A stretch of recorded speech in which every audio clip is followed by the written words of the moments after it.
Picture this: dusty boots kicking through batwing doors, the smell of whiskey and wood smoke, a piano tinkling in the corner. You're imagining a Wild West saloon, right? But here's what Hollywood never told you: those cowboys weren't just drinking, they were eating. And what they ate would absolutely blow your mind. Forget everything you think you know about saloon culture, because today we're diving fork first into the real cuisine of the American frontier. From deep fried delicacies that'll make you squirm to surprisingly sophisticated dishes that rivaled fancy restaurants back east, these 25 authentic saloon foods tell the true story of the Wild West. And trust me, some of these will have you saying, "They ate what?" Let's saddle up and dig in. 1. Free lunch culture. The original all-you-can-eat. Before we get to specific dishes, you need to understand something crucial: the free lunch. This wasn't some marketing gimmick. It was the backbone of saloon culture across America in the late 1800s. Here's how it worked. You'd walk into a saloon, plunk down 15 cents for a beer or whiskey, and suddenly you had access to an entire spread of food. And we're not talking peanuts and pretzels. In San Francisco saloons, that single drink could get you oyster soup, 40 pounds of roast beef, stewed mutton, macaroni, potatoes, and more. Even the famous author Rudyard Kipling was shocked when he visited San Francisco in 1891. He watched men wolfing down food from counters, paying only for drinks, and realized you could feed yourself lavishly for less than a rupee a day. He actually wrote that if you're ever stranded in San Francisco, remember the free lunch. But here's the catch: the food was deliberately salty. Saloon owners knew exactly what they were doing. Those pretzels, pickles, sardines, and heavily salted meats made you thirsty, really thirsty. So you'd keep ordering drinks, and that's how they made their profit. It was genius, really. 2. Pork and beans, the cowboy staple. Now let's talk about the dish that defined frontier eating: pork and beans. This wasn't just food. This was survival in a bowl. Walk into any saloon from Death Valley to Dodge City, and you'd find a big pot of baked beans sitting on the lunch table. The recipe was dead simple: navy beans soaked overnight, boiled with a pinch of baking soda, seasoned with just salt and molasses, then baked with chunks of salt pork on top. That's it. No onions, no fancy spices, nothing complicated. And yet, the flavor was outstanding. The salt pork rendered down, infusing the beans with smoky, fatty richness. The molasses added just enough sweetness to balance the salt. These beans were served communally, often in one big pot with forks stuck in a glass of water, everyone sharing. Sanitary? Absolutely not. But when you're a miner coming down from Cerro Gordo or a cowboy finishing a cattle drive, you weren't complaining about shared utensils. 3. Son of a gun stew. Don't ask, just eat. Here's where things get interesting. Son of a gun stew is the ultimate mystery meat dish. Except, there was no mystery if you were brave enough to ask. This stew combined organ meats: tripe, heart, liver, marrow gut, sweetbreads, and sometimes even brains. All of it simmered together in a thick, peppery broth with potatoes, onions, and whatever wild herbs the cook could scrounge. Why organs? Simple. On trail drives, cowboys butchered cattle on the move and used every single part. Waste was weakness out there. The organs were fresh, packed with nutrients, and completely free if you were doing the butchering yourself. In cattle towns, eating son of a gun stew became a test of toughness. Your reputation wasn't built on your quick draw. It was built on whether you could finish a full bowl without flinching. And in saloons from Abilene to Tombstone, that bowl meant you were hardcore frontier material. 4. Prairie oysters, the dish that made men squirm. Let's address the elephant in the room, or rather, the bull parts on the plate. Prairie oysters, Rocky Mountain oysters, Montana tenderloins. Whatever you called them, they were the same thing: deep-fried bull testicles. After cattle roundups and brandings, cowboys didn't waste anything. The castrated organs were cleaned, sliced thin, battered in seasoned flour, and dropped into bubbling hot tallow until golden and crispy. Saloons in Colorado, Wyoming, and Texas serve them fresh during branding season, often with hot sauce, vinegar, or mustard. You didn't eat prairie oysters because they were delicious, though many claimed they were. You ate them to prove you were tough, local, and willing to embrace frontier culture fully. Refusing a plate in some towns was a quick way to get laughed right out of the saloon. And yes, they're still served today in certain Western restaurants. Cowboys knew what they were doing. 5. Oysters.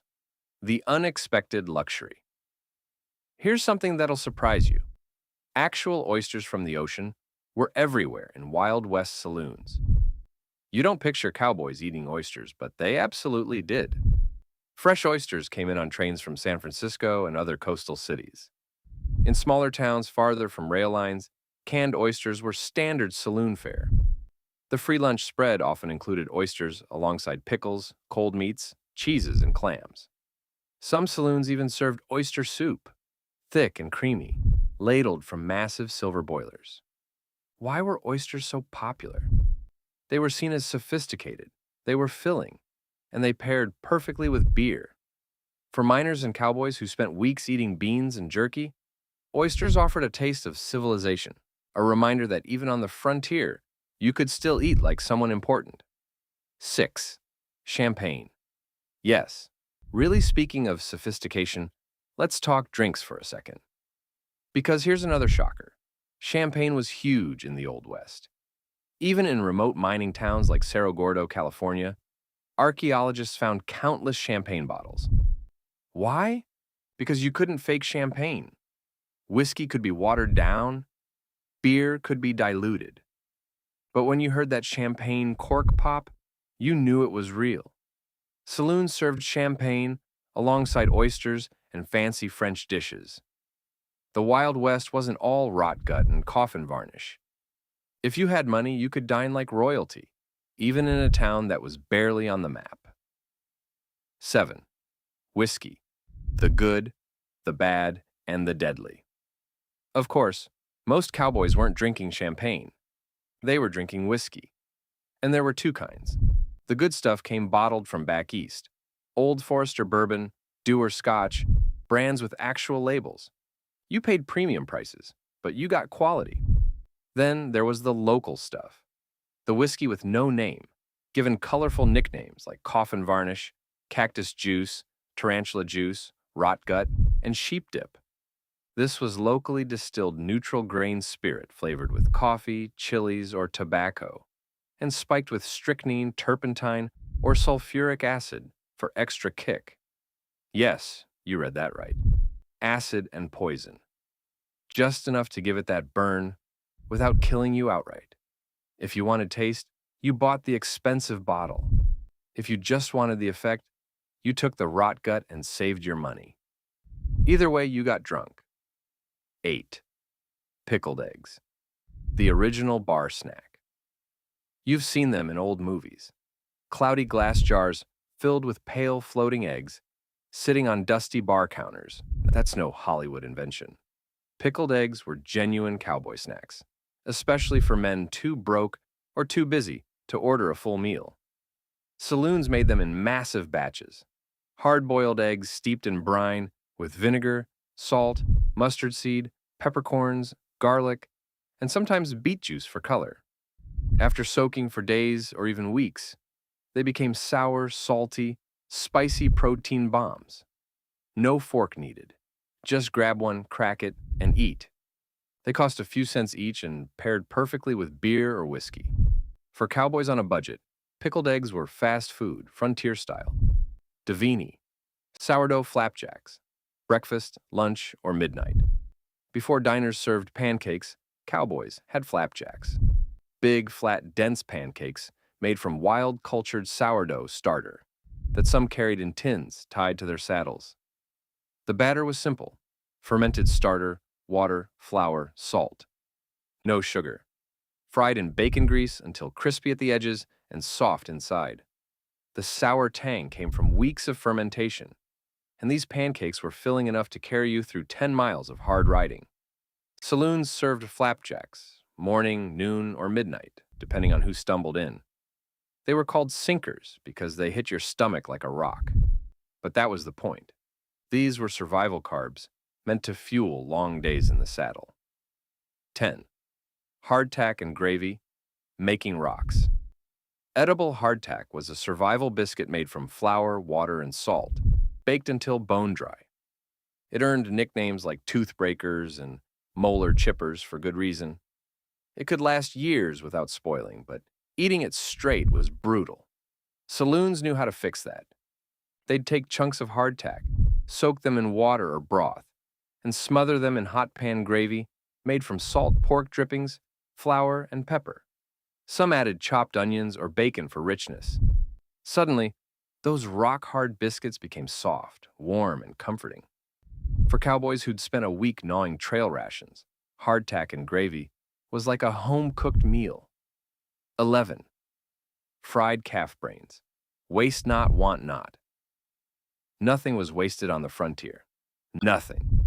So when a steer was butchered, the brains were cleaned, sliced, battered, and fried until golden and crispy.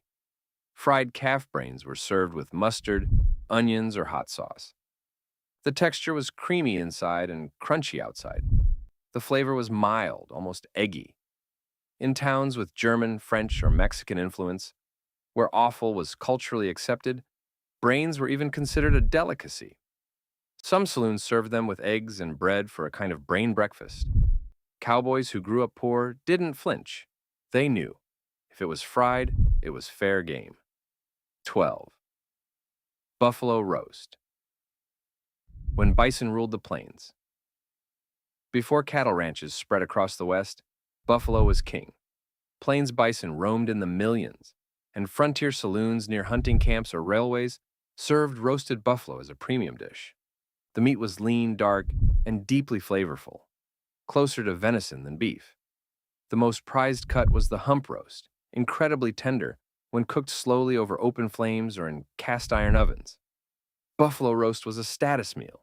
Only the best saloons had it, and cowboys often ordered it to celebrate big wins. Ironically, the popularity of this dish helped drive buffalo to near extinction by the late 1800s. Szechuan rabbit stew.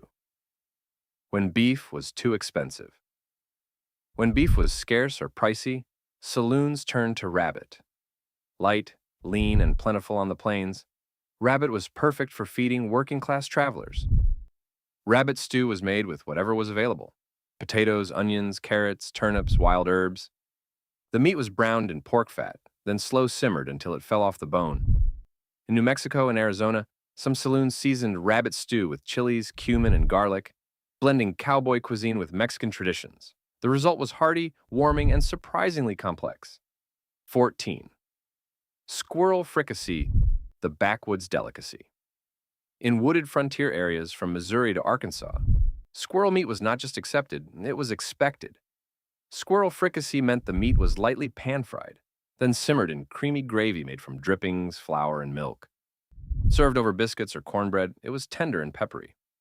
This wasn't advertised on signs, it was a local's meal, something you heard about through word of mouth. Squirrel fricassee proved saloons were community kitchens for people who knew how to make the most of whatever lived in the trees. 15. Chuck wagon coffee, liquid fuel. Some called it six-shooter brew, others called it liquid tar. But every cowboy knew chuck wagon coffee was the lifeblood of the trail.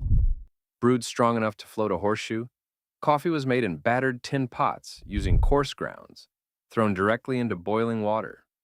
To settle the grounds, cooks added eggshells, crushed beans, salt, or even rawhide. Saloons kept a black pot on the stove all day, topping it off every few hours but rarely cleaning it. You could walk in, drop a coin or gold dust nugget on the bar, and get steaming jet black coffee that doubled as hangover cure. 16. Game jerky. The original protein. Bar jerky wasn't just trail food, it was saloon food too. Hunters brought smoked and dried strips of venison, elk, or antelope, cured with salt, smoke, and sun. flavored with black pepper or wild herbs. Tough, chewy, and packed with flavor, jerky didn't spoil and didn't need heat. It paired perfectly with whiskey or beer. Some saloons served jerky plates with pickles or cheese. It was the original bar snack, a symbol of self-reliance. You killed it, cured it, carried it. That earned respect. 17. Corn Dodgers. The frontier. Flatbread. Corn Dodgers were dense, hand-formed biscuits made from cornmeal, boiling water, salt, and sometimes bacon drippings. Rolled into ovals, they were fried or baked until crispy. Saloons served them alongside beans and stew, sometimes with molasses. They were gritty, smoky, slightly sweet, and could last days in a saddlebag. Corn Dodgers were side staples, the frontier version of bread rolls. To cowboys, they were reminders of home and hunger, met with pure grit. Shibah, wild turkey and dumplings. Sunday supper on the range. When cattle was too expensive and buffalo too rare, saloons in forested regions turned to wild game. Turkey and dumplings was a favorite. Wild turkeys were boiled until tender, shredded, and added back to rich broth seasoned with herbs, onions, and pepper. Rough flour dumplings were dropped in near the end, puffing up like clouds. Cowboys recalled it as the closest thing to Sunday supper back home. In the right saloon, this meal could stop a poker game mid-hand. 19. Dried apple pie. Sweetness on the frontier. Fresh fruit was a luxury, but dried apples traveled well. Soaked in water to rehydrate, they were spiced with cinnamon, nutmeg, and sugar for pie filling. Crusts were made from flour, lard, and water. No butter, no frills. Dense and sturdy, built to withstand travel and high heat. One bite of that sweet, tart, sticky filling reminded cowboys of orchards they hadn't seen in years. A slice cost a few cents, but for some men, it was worth more than whiskey. Ursher, cow tongue in brown gravy. The tender premium cut. Cow tongue might sound strange today, but in Wild West saloons, it was considered premium. Flavorful, tender, perfect for long simmering. The tongue was boiled for hours, with spices and onions, peeled, sliced, seared, then smothered in thick, dark gravy. Served with potatoes or cornbread, the texture was silky, the taste rich. This wasn't trail food. This was comfort food for seasoned cowboys, gamblers, or town marshals with coin to spend. 21. Sardellen. The salty secret weapon. Sardellen were limp, silver-coated minnows saturated with brine, served whole across a slab of rye bread. They were saltier than the seven seas. Saloons loved them because, after a patron ate a couple sardellen, they had to rush to the bar and drink lots of beer to get the taste out. They were more than fish. They were silent business partners. 22. Biscuits and molasses. Simple frontier fuel. For cowboys too tired to eat meat and too poor for eggs, biscuits and molasses were a godsend. Biscuits made from flour, lard, and salt, baked quickly. Thick, dark molasses poured on top like frontier syrup. It was fuel and memory combined, especially for cowboys raised in the South, where this dish was childhood in every bite. 23. Pinto bean chili without tomatoes. The original bowl of red. Before canned tomatoes became common, cowboys made chili the frontier way. Pinto beans, dried chilies, chunks of beef, and little else. Many early Texas versions used no tomatoes at all. The meat was seared in tallow, beans soaked overnight, and everything simmered for hours. Some cooks added wild garlic, onions, or coffee for depth. This chili was medicine, myth, and marketing. Some saloons advertised it as the bowl of red that bites back. 24. Fried trout with cornmeal crust. Mountain delicacy. In settlements near rivers, saloons served fresh-caught trout dredged in seasoned cornmeal and fried in pork fat until golden. The crust was salty, crackly, made from coarse cornmeal and black pepper. Served whole with pickled onions or boiled potatoes, it was a rare taste of delicacy for men who'd spent weeks eating jerky. 25. Bread pudding with whiskey sauce. Comfort in a bowl. Not every cowboy had a sweet tooth. But those who did found comfort in bread pudding, made from stale bread or biscuits soaked in milk, sugar, and eggs, baked until golden. Some cooks added raisins or dried apples. Others topped it with warm whiskey sauce. Whiskey mixed with sugar and butter, poured right over the top. Bread pudding wasn't always on the menu, but when it showed up, it meant someone in the kitchen cared. It was slow food, a dish that felt like kindness after days on the trail. The truth about saloon food. So there you have it, 25 authentic dishes served in real Wild West saloons. From the bizarre to the surprisingly sophisticated, from organ meats to champagne and oysters, saloon food tells the real story of frontier life. These weren't just whiskey joints. They were the first diners, the original roadside stops, the only place a cowboy could get a hot meal between dust storms and the long road west. Some of these dishes were strange, some were simple, and some you probably wish you could try right now. The Wild West wasn't just about gunfights and gold rushes, it was about survival, community, and making do with what you had. And somehow, in the middle of all that hardship, people still found ways to eat well, laugh hard, and build something that would become legend. Which of these 25 foods would you try? And which would you avoid with a 10-foot pole? Let us know in the comments, and don't forget to subscribe for more forgotten food history from the American frontier. Now, if you'll excuse me, I'm suddenly craving some pork and beans. Just hold the communal forks.